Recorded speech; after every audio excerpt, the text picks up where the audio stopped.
Hello friend, नमस्कार। मैं दिनेश शर्मा। आज आपको राहु महादशा में केतु की जो अंतर्दशा चलती है उसके विषय में मैं एक नई श्रृंखला चालू कर रहा हूँ। राहु में केतु सभी लगनों का, मेष लगन से मीन लगन तक। तो ये जो वीडियो है राहु में केतु केवल मेष लगन के जातकों का के लिए है, जिनकी केवल मेष लगन है। ठीक है, ऐसे 12 वीडियो बनेंगे मेष से लेके मीन तक। तो राहु केतु के विषय में जो भी आपकी विचार है वो काफ़ी आपको में बदल जाएंगे और राहु केतु के बारे में अच्छी जानकारी आपको मिलेगी। ये मेरा मोबाइल नंबर है और इसमें आप कांटेक्ट कर सकते हैं कुंडली विश्लेषण के वास्ते। राहु के बारे में थोड़ा सा बता दूं। राहु संतान जन्म में भी बड़ी भूमिका होती है। राहु की संतानहीनता के मामले में भी राहु शाप योग निर्मित करता है। राहु गोचर में भी महत्वपूर्ण रोल होता है। राहु का गोचर गुरु के ऊपर होने पर भवन, भूमि निर्माण या खरीद फरोख्त कार्रवाई से रिलेटेड मामले चलते हैं। ठीक है, तो राहु का बहुत बड़ा रोल है। और राहु गंगा स्नान भी कराता है। ठीक है, तो कोई ज़रूरी नहीं कि राहु नेगेटिव रिजल्ट ही देता हो, या राहु या केतु गंगा स्नान भी कराता है। तो राहु केतु के बारे में बहुत सारी बातें हैं जो आपको बताएंगे। कोई भी नहीं कह सकते कि राहु या केतु ये बिल्कुल नेगेटिव है। ठीक है, इसको तमोग्रह जरूर कहते हैं। राहु केतु जिस ग्रह के साथ हो या जिस भाव के मालिक हो वही जाने। जैसे लग्न में राहु हो तो लग्ने से मान लो उसको आप। जातक तत्व हम कहते हैं पाप ग्रह की महादशा में पाप ग्रह की अंतर्दशा शत्रु द्वारा अर्थहानि भय देती है, लेकिन शुभ और पाप ग्रह का निर्णय लघु पारस्परिक के मत के अनुसार करना। ठीक है, देखिए दोनों पाप ग्रह है, राहु और केतु, और बीच में और पाप ग्रह की दशा जाए, तकलीफ वाली बात है। केंद्र आदि शुभ तथा त्रिष्टाय और त्रिक आदि अशुभ स्थानों के अधिपतित्व से ग्रहों में जो शुभत्व और पापत्व का निवेश होता है उसके अनुसार ग्रहों की शुभता आदि का विचार करना। ये जो लघु पारसरी पढ़ेगा वही जानेगा कि राहु केतु कैसे हो सकते हैं, और ऋषि पारसर ने भी इस विषय में कहा है।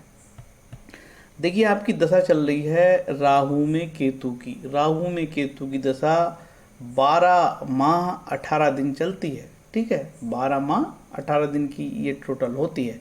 अब राहु केतु तमोग्रही है, अंधकारमय ग्रह है, पाप ग्रह बोलते हैं इसको। और यदि इसके बीच और राहु केतु के बीच में यदि मान के चलो राहु केतु आ गए तो तीनों पाप ग्रह हो गए। महादशा, अंतरदशा, प्रत्यंतर दशा तीनों पापी हो गई। और उधर प्राण दशा, सूक्ष्म दशा भी चली केतु की, तो बड़ा घाटा हो जाता है, नुकसान हो जाता है, नेगेटिव हो जाता है। राहु केतु में केतु आ गया। अब शुक्र तो शुभ ग्रह है भाई। राहु केतु में सूर्य आ गया तो सूर्य पाप ग्रह है भाई। राहु केतु में चंद्र आ गया तो चंद्रमा शुभ और अशुभ दोनों हो सकता है। चंद्रमा की ये परिस्थिति भी डिपेंड करता है, कृष्ण पक्ष का है, शुक्ल पक्ष का है, नीच का है, किन ग्रहों के साथ बैठा है 6, 8, 12 में उन आधार पे। मंगल पाप ग्रह है, राहु पाप ग्रह है, और गुरु जो है शुभ ग्रह है, शुभ ही है गुरु। और शनि पाप ग्रह है, और बुध जिसके साथ बैठेगा वैसे हो जाएगा। शनि के साथ बैठा है तो शनि बुध भी पापी हो जाता है, मंगल के साथ भी बुध पापी हो जाता है। ठीक है, तो ये शुभ और अशुभ हो जाते हैं। तो राहु केतु दो तमोग्रह है ही, इसके बीच में और पाप ग्रह है जैसे केतु, सूर्य, मंगल, राहु, शनि, बुध, चंद्र, तो पूरे पाप ग्रहों का एक क्रम चलने लगता है। राहु की महादशा, केतु की अंतरदशा, फिर प्रत्यंतर भी पाप ग्रह, प्राण दशा, सूक्ष्म दशा पे मैं नहीं जाता हूँ। 3 लेयर होते हैं जनरली। ठीक है, 5 लेयर होते हैं। हम आगे बढ़ते हैं। देखिए राहु के 3 नक्षत्र होते हैं, आद्रा, स्वाति, सतभिषा। यदि राहु आपका आद्रा, स्वाति और सतभिषा में है तो अच्छी बात है, अपने स्वयं के नक्षत्र में है तो खुद के ही फल देगा वो। ठीक है, केतु के नक्षत्र में, केतु के 3 नक्षत्र अश्विनी, मघा, मूला। ठीक है, और ये तीनों नक्षत्र अश्विनी, मघा, मूला, ये क्या है, ये मूल गंडमूल के नक्षत्र कहलाते हैं। ठीक है, तो केतु काफी तकलीफ देने वाला ग्रह होता है भाई।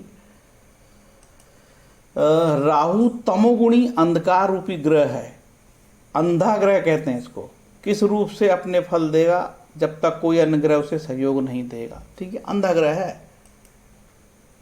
ऋषि पाराशर महाराज कहते हैं भैया राहु केतु को हमेशा खराब नहीं बोलना। राहु और केतु ये दोनों जिस भावेश के साथ रहते हैं, जिस भाव में रहते हैं, उसी भावे से भाव के अनुसार फल प्रदान करने में सक्षम होते हैं। और इनकी योगकारिता के बारे में भी ऋषि पाराशर महाराज ने बोला है यदि केंद्र त्रिकोणे व निवेशेताम तमोग्रह नाथेन नानी तारेण योग दृष्टो व योग कर। यदि राहु केतु केंद्र त्रिकोण में स्थित हो, केंद्र त्रिकोणपति से युत या दृष्ट हो, तो ये योग कारक हो जाते हैं। ऐसा उत्तर कालामृत ग्रंथ में लिखा है, ठीक है। और उत्तर कालामृत में और विशेष दिया है, डिटेल बहुत सारी दी है। ये तो अभी मैंने ऋषि पाराशर का बताया। मूल उड्डूदाय प्रदीप में भी बोला है, ये श्लोक लिखा, श्लोक नंबर 21, ठीक है। यदि राहु केतु केंद्र में बैठकर केंद्र से संबंध करते हो तो भाग्य राजयोग कारक होते हैं। दोनों केंद्र त्रिकोणों से संबंध करें तो अत्यंत राजयोग होने में फिर संदेह नहीं क्या। यदि कहीं केंद्र में बैठकर केंद्रेश हैं और त्रिकोणों में बैठकर त्रिकोणों से संबंध करें तो अच्छा बताया है, ठीक है। अब सीताराम झा का उड्डूदाय प्रदीप ने बहुत अच्छे से समझाया है। देखिए वीडियो थोड़ा बड़ा हो जाएगा लेकिन मज़ा आ जाएगा। आपको सैकड़ों वीडियो आपको देखने को मिलेंगे, लेकिन जोकर लोगों के वीडियो में कोई ज्ञान की बात नहीं मिलेगी, बकवास ज़्यादा मिलेगी। आपको मैं बुद्धिमानी से अच्छे तार्किक ग्रहों का रेफरेंस, ग्रंथों का, अच्छे ग्रंथों का रेफरेंस देके वीडियो बनाता हूँ जो आपके लिए बेहद उपयोगी होते हैं। सीताराम झा ने उड्डूदाय प्रदीप पे, उड्डूदाय प्रदीप ही लघु पाराशरी है। उड्डूदाय प्रदीप और लघु पाराशरी एक है। उड्डू का मतलब नक्षत्र होता है। यदि तमोग्रह राहु केतु केंद्र में हो, त्रिकोण में संबंध हो, अथवा त्रिकोण में हो और केंद्र से संबंध हो तो ये शुभ योग कारक होते हैं, सीताराम झा ने बोला। और क्या बोला आगे इस श्लोक में, वो कहते हैं संसार में बल और बुद्धि रहने पर भी अंधे लोग मार्ग बतलाने वालों के अनुसार ही सुमार्ग या कुमार्ग पर चलते हैं। उसी प्रकार तम मतलब तमोगुणी अंधकार रूपी राहु केतु भी जिस स्थान पे जैसे ग्रह के साथ हो जाते हैं उसी प्रकार फल देते हैं, तो उचित ही है। कितनी बढ़िया बात बोली है कि जो व्यक्ति दृष्टिहीन है, अंधा है, कितना ही इंटेलिजेंट हो, शार्प माइंड हो, लेकिन चल नहीं सकता, देख नहीं सकता, उसको एक व्यक्ति लेके जाएगा। बुद्धिमान व्यक्ति से रास्ता पूछ लिया तो बहुत अच्छी जगह ले आपको चलवा देगा। वो मूर्ख से पूछ लिया तो मूर्ख उसको गड्ढे में गिरवा देगा, सड़क पर एक्सीडेंट करवा देगा। तमोगुण है, तमो। देखो दुनिया में तीन ही चीज है, तीन तत्व है ही यार, सत्वगुण, रजगुण और तमोगुण। तो सत्व और रज तो ठीक है, लेकिन तमो बहुत खराब होता है, ठीक है। सबसे अच्छा सत्व होता है, और जो तमस होता है वो भी जरूरी है। तमस काफी खराब होता है, ठीक है। तो ये तमोगुणी है, रजस राजसिक है। तो यही तीनों पे पूरी गीता का सार है और यही दुनिया है। तीन ही, ओशो महाराज कहते हैं देखो दुनिया में तीन ही तत्व होते हैं, एक तो राजस और सात्विक और तमस, ठीक है। ये तीन गुण होते हैं, बीच के तीन ही वर्ण होना भी चाहिए, चौथा वर्ण फर्जी बना दिया गया है। और आगे बढ़ते हैं। उत्तर कालामृत में तो स्पष्ट कहा है कि यदि राहु केतु तृतीय एकादश मतलब तीसरे और 11वें भाव में, लग्न में, चौथे भाव में, 7वें भाव में, 10वें भाव में हो तो अच्छा है, पॉजिटिव बताया है।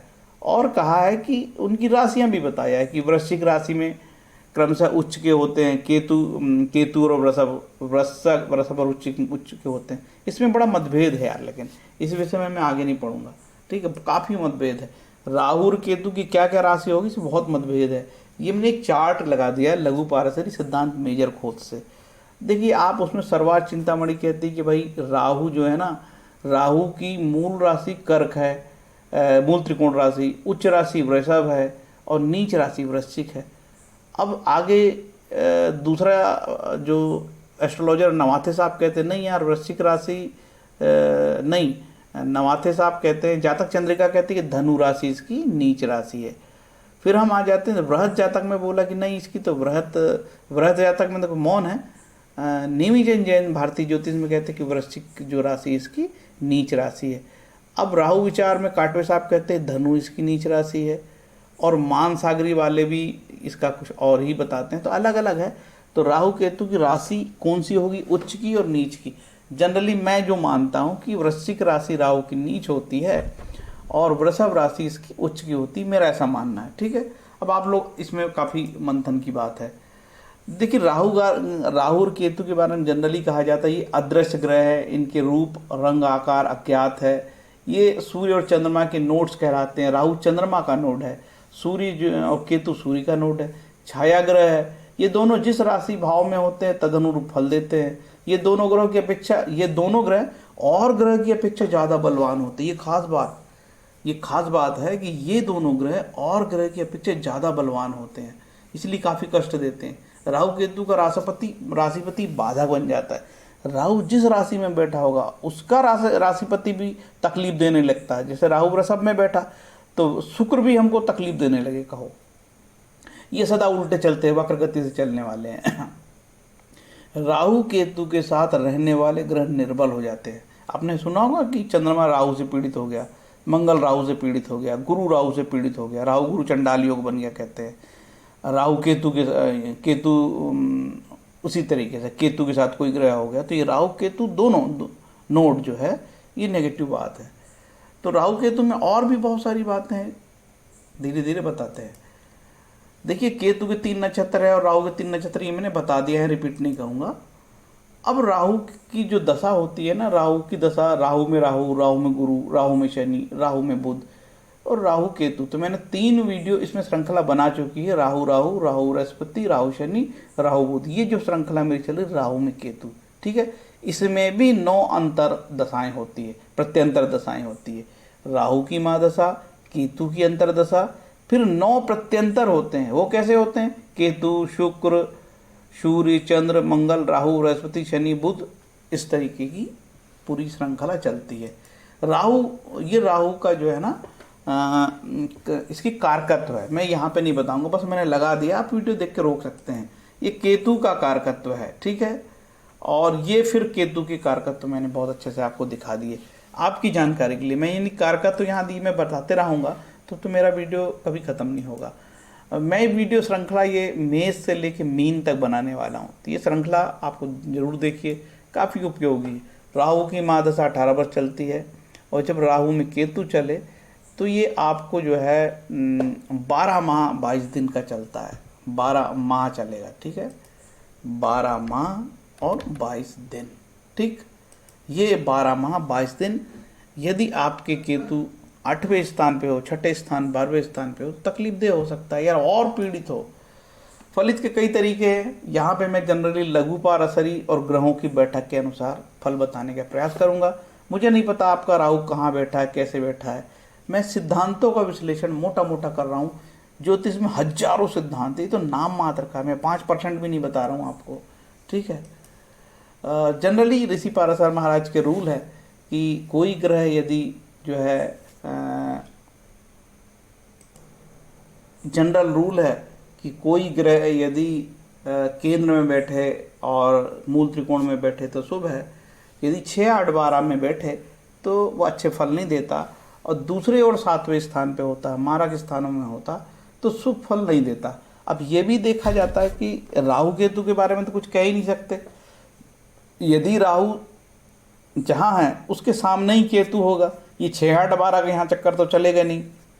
राहु से ठीक 180 अंश आगे केतु होगा। अब राहु के बारे में तो मैं बोल भी नहीं सकता यार कि ये राहु से केंद्र में ये हो वो हो, ये नियम तो दूसरे ग्रहों पे लागू होता है।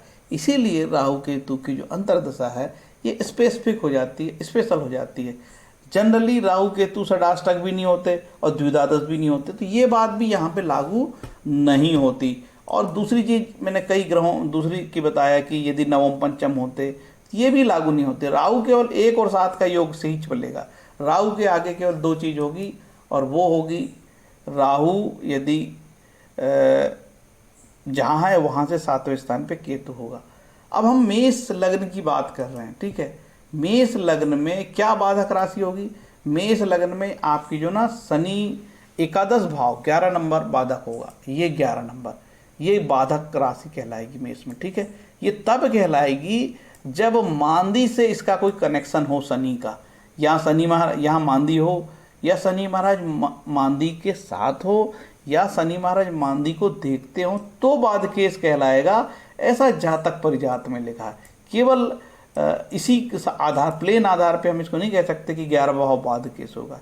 ये मैंने खास आपको चीज़ बताई, ऐसे तो सबके लिए बाधकेश हो जाएगा शनि, है ना। चलते हैं आगे। अब हम इसमें ये बताएंगे कि भाई शनि कैसे इस कुंडली में का विश्लेषण सामान्य करेंगे, तभी तो आपको मजा है कि मेष लग्न बताया था। देखिए मेष लग्न में जनरली मंगल क्या होता है? शुभ कहलाता है। अष्टमेश का दोष मंगल को नहीं लगता, ऐसा लघु पारसरी कहती है। शुक्र क्या होगा? शुक्र इस कुंडली में बहुत खराब है, क्योंकि दूसरे स्थान का स्वामी मार्केश है और ये भी मार्केस है, तो डबल मार्केस हो गया, शुक्र खराब है। बुध क्या है, बुध इस कुंडली में बहुत खराब है, क्योंकि ये तृतीय और छठे का उपचय, दो उपचय हो गए, स्थान का त्रिशदाय है, खराब है। चंद्रमा को केंद्र का दोष लगेगा, लेकिन नाम मात्र का लगता, ज़्यादा नहीं लगता। तो मैं मानूंगा चंद्रमा को भले ही केंद्र का दोष लगता है, लेकिन शुभ है ये। और सूर्य सबसे शुभ ग्रह कोई है तो इस कुंडली में कौन होगा, इसको कोई दोष नहीं लगता, क्योंकि यहाँ पे गुरु को भी 12वें का दोष लग जाएगा, लेकिन सूर्य को कोई दोष नहीं लगता। सबसे पवित्र मेष लग्न में सूर्य होता है, तो सूर्य बहुत पवित्र। अब शुक्र का बता दिया, मंगल का बता दिया, गुरु, गुरु इस कुंडली में 9 मेष हो गया, अति शुभ, लेकिन ये 12वां भी हो गया, तो क्या क्या फल देगा। देखिए, ये 12वें के बारे में ये कहा जाता है 12वां सम होता है, ठीक है, तो 12वां सम हो गया। और गुरु क्या हो गया, गुरु शुभ हो गया, तो गुरु मेष लग्न के लिए काफ़ी शुभ ग्रह कहलाता। अब शनि, शनि केंद्र का मालिक हो गया, और केंद्र का जो मालिक शनि हो जाता तो उसको केंद्र का दोष नहीं लगता, तो शनि यहाँ शुभ हो गया, लेकिन ये उपचय होकर खराब हो गया। तो क्या बोलेंगे हम, भाई मिश्रित फल देगा, आधा शुभ है आधा अशुभ है, ठीक है। सबसे शुभ ग्रह सूर्य हो गया। अब पूछोगे, लोग सबसे पहले बोलते हैं सर मेरे को रत्न बता दो, तो क्या रत्न पहन सकते हो। मैं तो रत्न की थ्योरी में विश्वास नहीं करता, लेकिन 90% जनता पागलपन करने लगे रत्नों का, तो मैं करूं क्या यार, बताना पड़ता है। भाई मंगल का रत्न पहना जा सकता है, शुक्र का रत्न नहीं पहना जा सकता, हीरा। बुध का रत्न पहनना भूल के नहीं पहनना, मोती पहना जा सकता है, सूर्य का रत्न माणिक पहना जा सकता है, गुरु का रत्न पुखराज पहना जा सकता है। और यदि आप चाह रहे हो कि शनि का रत्न पहनना, हालांकि ये बाधकेश है, तो बाधकेश का रत्न नहीं पहना जाता, ठीक है। लेकिन यदि आप पहन ही लेते हो तो मुझे नहीं लगता कि इसमें कोई आपको बहुत बड़ी हानि होगी। यदि ये उपचय कहीं एक्टिवेट हो गया 11वां भाव, तो आपको इस हेल्थ का इशू इतना बढ़ा सकता है, ये शनि नीलम आपको बहुत तकलीफ दे सकता है, ठीक है। इसलिए प्रयास करो कि शनि का रत्न भी ना पहनो। तो ये तो रत्नों की बात हो गई अब, है ना, राहु की महादशा में केतु का अंतर। अब आपको अब बोलोगे भाई ठीक है यार, आप तो यहाँ तक पहुँचे, फल क्या देगा। देखो, आपकी राहु की महादशा चल रही है, ठीक है, अब आपका केतु से मतलब है। अब मुझे ये नहीं पता है कि राहु, सिंपल होगा, राहु बड़ा सरल है इसका वीडियो। राहु यदि यहाँ है तो केतु यहाँ होगा, ठीक है। तो ये केतु मारक स्थान का स्वामी हुआ।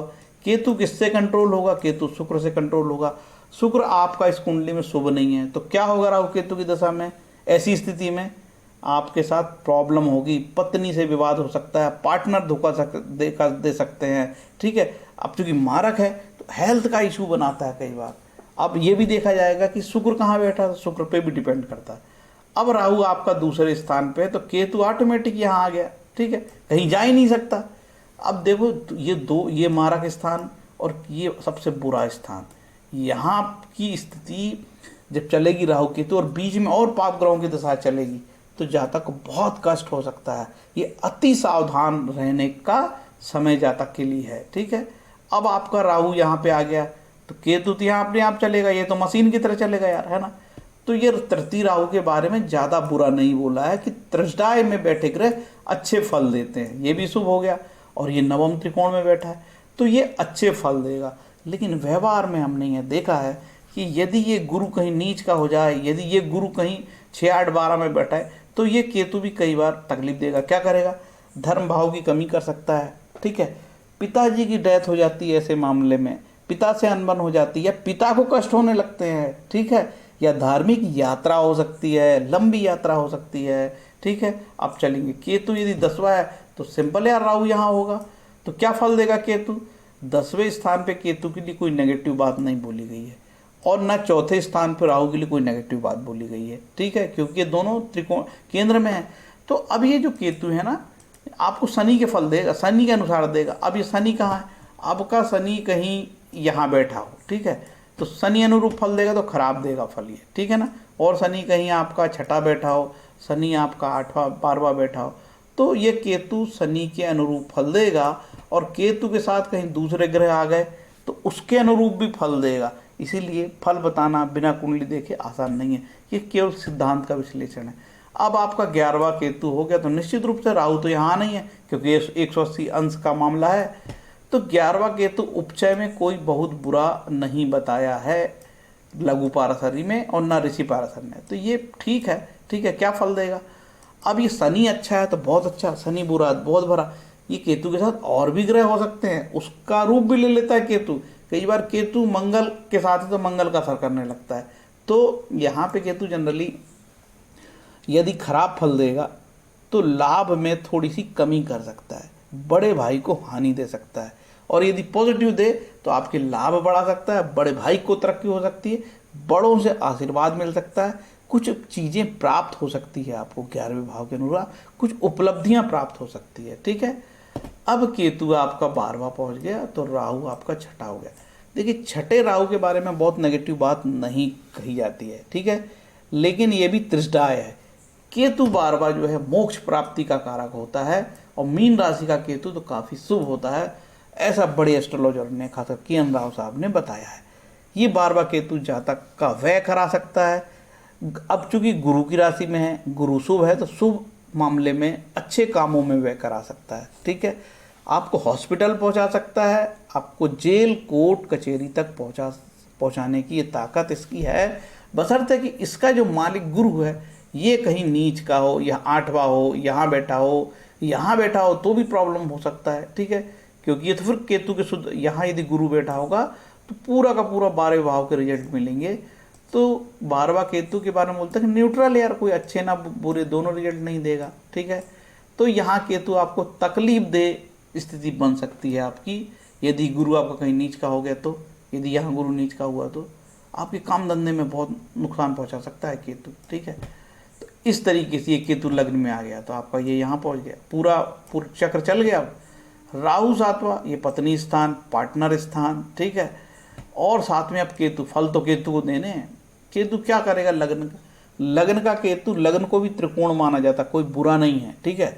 तो ये लग्न का केतु यदि मंगल को देखा जाएगा, अब इसका मालिक तो मंगल हो गया, यदि ये जो मंगल महाराज ये कहीं नीच के हो गए यहाँ, तो आपके शरीर की बैंड बजा देगा। आपको क्या करेगा, आपके प्रॉपर्टी के मामले में घर का कोर्ट कचहरी का कुछ प्रॉब्लम हो जाए, और तो प्रॉपर्टी से घर के सुख में कमी आ जाए, घर में मंगल नीच का आगजनी हो जाए, कुछ हो जाए, नुकसान हो जाए। ठीक है। और यदि ये मंगल 8वां हो जाए, छठा हो जाए, 12वां हो जाए तो आपको हेल्थ के इशू आएंगे, आप अलग थलग पड़ोगे। केतु का एक विशेष जो कारकत्व है, केतु की दशा जब चलती है कई बार माता पिता नाना दादी की मौत हो जाती है, आदमी के बने बुनाए काम छूट जाते हैं, अलगाव हो जाता है, प्रेमिका से अनबन हो जाती है, पत्नी से तलाक की स्थिति निर्मित हो जाती है, किसी लोगों के स्कूल छूट जाते हैं, कुछ लोगों के, अब जैसे 10वां केतु नौकरी छुड़वा देता है। ठीक है। ये नौकरी के लाले पड़ जाते हैं भैया। अब 7वां केतु पत्नी से अनबन हो जाए, तलाक हो जाए। ठीक है। तो इस तरीके से इसके फल जानना बिना कुंडली देखे सिद्धांतों के आधार पर मेरा ये प्रयास है, जो काफ़ी दुर्लभ होता है, कठिन होता है, क्योंकि जब हमारे सामने कुंडली आती तो भी प्रेडिक्शन करना बहुत कठिन होता है, क्योंकि केतु जिस ग्रह के साथ बैठा उसके भी प्रभाव ले लेता है। अभी मैंने नक्षत्रों की बात तो बताई नहीं आपको कि भाई वो जिस नक्षत्र में होगा उसके भी फल देगा। तो ऐसे प्रेडिक्शन बताना बिना कुंडली देखे अंधेरे में लठ चलाना, तीर चलाने वाली बात है। लेकिन मैं आपको समझाने के लिए बताया कि मोटा मोटा आप सिद्धांत यदि ऐसे जान लो तो फिर आप तनाव मुक्त रहोगे। राहु केतु के नाम पे एस्ट्रोलॉजी की दुनिया में बहुत लूटपाट है, लोग डराते हैं, और कुछ ग्रामीण क्षेत्रों के एस्ट्रोलॉजर बोलते हैं कि राहु के सामने केतु आ गया। अरे बेटा, राहु के सामने ही केतु रहता है हमेशा, जहाँ केतु रहेगा उसके जस्ट सामने ही रहेगा, ऐसा 180 अंश का ही मामला है। ठीक है। तो आप डरो ना, बचो। इसके लिए आपकी राहत देने के लिए, आपकी मदद के लिए छोटा सा वीडियो बनाया गया है। मैंने ये भी बता दिया रत्न, क्योंकि रत्न के लिए लोग पूर्णतः आजकल पागल हो चुके हैं। केतु के लिए लहसुनिया रत्न होता है, वो कब पहनोगे आप, यदि केतु छठा 8वां और 12वां हो तो कोशिश करो कि ना पहनो, और केतु मारक स्थान पे हो, ये 7वां और दूसरा, तो कोशिश करो कि केतु का रत्न लहसुनिया मत पहनो। क्योंकि रत्न व्यापारी तो रत्न बेचने पे पिल पड़ा है, उसको सिर्फ रत्न ही रत्न दिखते हैं। आजकल सोने से ज़्यादा रत्न बिकने लगे हैं, तो वो आपको वो ठगाएगा आपको। वो आप खुद आजकल जो व्यापारी है वो स्वयं ही एस्ट्रोलॉजी सीख गया है, और कहाँ किसी को बताना, खुद ही, जैसे कि डॉक्टर खुद दवाई बेचने लगा है ना अपने घर में कैंपस लगा के, उसी तरीके से डॉक्टर की तरह एस्ट्रोलॉजर भी ऐसे ही हो गया है, खुद रत्न बेचने लगा है। और रत्न का व्यापारी खुद ज्योतिषी बन गया, वो भी रत्न बेचने लगा है। और पूरा यूट्यूब में आपको रत्नों का प्रचार मिलेगा।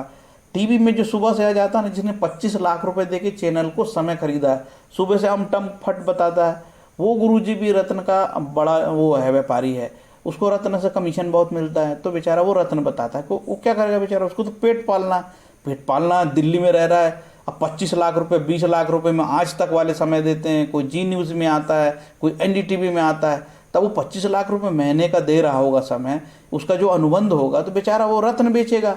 और अब उसका जब डिस्प्ले होता आज तक में, तो लोग दीवाने हो जाते, फलाना गुरुजी फलाना गुरुजी। वो बेचारा गेटअप बना के आता सुबह से 8 बजे से, कभी 7 बजे से, और लम टम बड़ी बड़ी बात करेगा। जब उसका नंबर डिस्प्ले होता, जब फ़ोन करो तो 1 महीने बाद टाइम मिलेगा, बताएगा आपको 8,000 की फीस, 1 लाख 1.5 लाख का नगीना। इस तरीके के व्यापार जब करता है, तब वो टीवी का 25 लाख रुपए 30 लाख रुपए जो उसको टाइम मिलता है। भाई कोई आज तक चैनल या जी न्यूज़ वाला क्यों किसी को सुबह से एस्ट्रोलॉजर को बुलाएगा? पैसे देता है वो एस्ट्रोलॉजर, तब उसको समय मिलता है। इस बात का ध्यान रखना, ये प्रोफेशनल दुनिया है। चलो ये हो गया। अब आप बताओ साहब मैं करूं क्या? देखो, राहु के लिए ओम रावे नमः, इसका जप करना चाहिए। केतु के लिए ओम के केतुवे नमः जप करना चाहिए, जप माला में करना चाहिए, ठीक है। अब आपकी राहु में केतु चल रही है और आपका फिर सूर्य आएगा, बुध आएगा, तो राहु केतु में यदि सूर्य चले तो ओम गणेशुरा 3 मंत्र करना पड़ेगा। ओम रावे नमः का 1 माला, ओम के केतुवे नमः का 1 माला, ओम गणेशुर आदित्य सूर्याय नमः का करो यदि केतु सूर्य चले।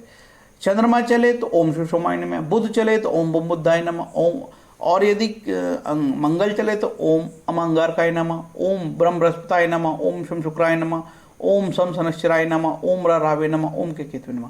इस तरीके से एक टाइम में आपको 3 मंत्र करने पड़ेंगे। राहु केतु का तो करना ही पड़ेगा, और जो प्रत्यंतर दशा उसका भी करना पड़ेगा। 3 माला 15 मिनट लगेंगे, क्योंकि छोटे छोटे मंत्र, कोई दिक्कत नहीं। इसके अलावा भी आप ग्रहों के दान दे सकते हो। दान उन लोगों को लिए बता रहा हूँ जो सक्षम है आर्थिक रूप से। गरीब गुरबे, झोपड़पट्टी में रहने वाले, स्कूल के शिक्षक जिनको 3,000 5,000 10,000 20,000 मिलता है, उनको दान देने की जरूरत नहीं है। 30,000 की सैलरी, अब नंगा खाएगा क्या, निचोड़ेगा क्या, ठीक है। फैक्ट्री में काम कर रहा है, 10,000 मिल रहा है, वो भी वीडियो देख के पगला रहा है, मैं दान दूंगा महाराज। अरे क्या दान देगा? ये मंत्र पढ़े यार, अपना खा पी, बच्चों को खिला, दान देने की जरूरत नहीं। दान उनको देना जो उन लोगों के लिए है जो राजा महाराजा होते हैं, जिनकी सैलरी अच्छी होती है, एमएनसी में काम करते हैं, जो नेता नगरी है, पैसे है, बड़े व्यापारी है, शोरूम के मालिक हैं, वर्षों से पेट्रोल पंप चल रहे हैं, कई पेट्रोल पंप है, कई प्लाट है, पता नहीं कितना धन है, उनको दान देना चाहिए। गरीब गुरबों के लिए दान नहीं है। फिर भी आपकी श्रद्धा है, आपको ऐसा लगता है मैं दूंगा, मैं 1 रुपये में से भी दूंगा, इससे अच्छे भाव क्या हो सकते हैं, तब आप जरूर दीजिए। उसमें भी चयन करिए, दान पात्र को दीजिए, अपात्र व्यक्तियों को दान नहीं दीजिए। ये इसका चयन करना आप पे छोड़ता हूँ, कौन पात्र है कौन अपात्र है, ठीक है। अब आगे चलता हूँ। राहु कवच होता है राहु के लिए, इसको पढ़ सकते हो। और केतु के राहु स्त्रोतम भी होता है। और केतु के 25 नाम होते हैं, केतु पंचविंशति नाम स्त्रोत, ये भी अच्छी चीज़ है ना। और अब जो है ना, केतु के लिए अश्वगंध की जड़ भी मंत्रों का जाप करके हाथ में बांधा जा सकता है, ठीक है। और केतु के लिए अश्वगंध की जड़, और केतु के जो दान में बकरा दान की बात हुई है, ठीक है। जो सक्षम व्यक्ति हैं वो बकरा का दान दे सकते हैं, आम आदमी के लिए मैं ये नहीं बता रहा हूँ। और सबसे बढ़िया चीज़ है नवग्रह स्त्रोतम, जपा कुसुम संकाशपम कास्पेयम महादुतिम तमोवरी सर्वपावनम प्रतोअस्मि दिवाकरम। ऐसे 9 श्लोक है। 9 श्लोक में 9 ग्रह की शांति, लुटने पिटने की जरूरत नहीं है, ठीक है। जप दान, शिव की कृपा, कृष्ण को दान, राहु शांति के कई उपाय, विष्णु सहस्त्र नाम, छाग दान, दुर्गा लक्ष्मी की आराधना, सूर्य आराधना, श्वेत का दान, रस दान, ऐसे ग्रहों की दशाओं के अनुरूप ऋषि पाराशर ने बताया है। देखिए, शुद्ध भक्ति से ग्रह शांति होती है। जो व्यक्ति ओरिजिनल व्यक्ति हैं वो अपने गुरु का नाम जप कर रहे हैं, गुरु का दिया मंत्र का नाम जप कर रहे हैं, ईश्वर भक्ति में लगे हैं, रामचरितमानस पढ़ते हैं, गीता का पाठ करते हैं, आध्यात्मिक है, गजेंद्र मुक्त वर्षों से पढ़ते आ रहे हैं, राम रक्षा सूत्र पढ़ते हैं, नारायण कवच पढ़ते हैं। उत्तर भारत दक्षिण भारत में जाओ तो वहाँ ललिता सहस्त्रनाम और विष्णु सहस्त्रनाम का काफ़ी प्रचार है। गुरु प्रदत्त मंत्र पढ़ते हैं, रामायण गीता भागवत पाठ में रहते हैं, मृत्युंजय मंत्र पढ़ते हैं, शिव सहस्त्रनाम करते हैं। तो उनको काय को डरना यार, किस बात की डर पर, क्यों हीरे मोती के चक्कर में जाना? हीरे मोती के चक्कर में जाना ही नहीं है। विष्णु सहस्त्र नाम बहुत प्रतिदिन की पूजा में ले सकते हो। इतना कर कर मेरा 30 मिनट का वीडियो बन गया है। मैंने आपकी जन भलाई के लिए राहु में केतु मेष लगन का ये वीडियो बनाया है। ये 30 मिनट का वीडियो काफ़ी इन्फॉर्मेटिव, सूचनादायी और तमाम प्रकार के लूटपाट से भारत की जनता को बचाने का प्रयास है। मैंने बिल्कुल नहीं कहा है कि मेरे से ही कुंडली आप दिखवा लेना, ठीक है। मैं तो दिखवा भी तो मेरा तो बहुत नॉमिनल चार्जेस है, उतना मैं लेता हूँ जितना एक लेना चाहिए एस्ट्रोलॉजर को। ये नहीं है कि 8,000 की फ़ी, 12,000 की फ़ी दो, फिर 1.5 लाख का नीलम खरीदो पंडित जी से, कमीशन 1-1.5 महीने बाद नंबर आएगा। तमाम प्रकार की झांकी बाजी, बदमाशी, कोई रेफरेंस नहीं देना, कोई श्लोक नहीं बताना, तमाम प्रकार की धृष्टता, भ्रष्टता और कुरीति, कुनीति, कपट, छल। देखो छल कपट से ही तो धन आता है कलयुग में सीधे। अब मैंने ऐसे वीडियो बना दिया, मेरे वीडियो देख के कौन आदमी मेरे ऊपर लपक पड़ेगा, अरे इसने तो बड़े सरल मंत्र बताए, वो भी बता दिए दुष्ट ने, तो मेरे को कौन सा लाभ होने वाला है। मैंने कवच भी बता दिए, डिस्प्ले कर दिया, कारकत्व बता दिया, अब मेरे पूरे सिद्धांत खोल दिए, रत्न बता दिए, राहु केतु के मंत्र बता दिए, तो मेरे से कौन आदमी कुंडली दिखवाएगा। मैंने सारी चीज़ें तो बता दी आपको यार, अब मेरे पास क्या बचा। कोई छल कपट नहीं बता।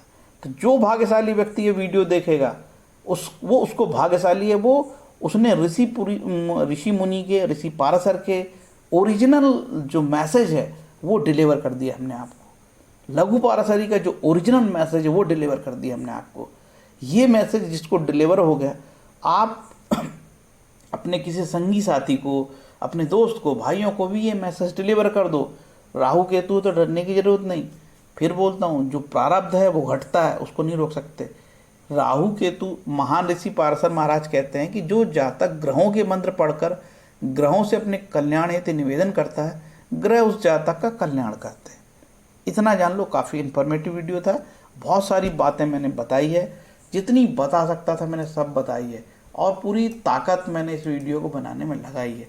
तो राहु के बाद मैंने वृषभ लगन का वीडियो बनाना है, और ऐसे मीन लगन तक का, ऐसे 30-32 के मिनट के वीडियो से जनता में एक अच्छा मैसेज जाएगा, और जो लूट पाट है उससे लोग बचेंगे, ठीक है।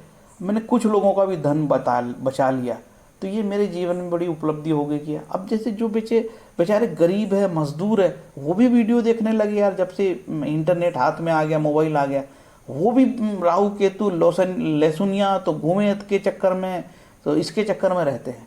जो कि ऋषि पाराशर ने कहीं पे भी रत्नों की बात नहीं कही है। हाँ, ऋषि पाराशर ने कहीं पे रत्नों के दान की बात कही है। अब रत्नों का दान तो राजा ही करेगा ना यार। सारावली कहती है ये एस्ट्रोलॉजी राजा महाराजाओं के लिए थी, फकीरों के लिए नहीं है। तो हम फकीरों को ज़्यादा ग्रहों से डरना नहीं चाहिए। हरे कृष्णा बोल के वीडियो को विराम देता हूँ। राहु में केतु मेष लगन का ये प्रकरण यहाँ समाप्त होता है।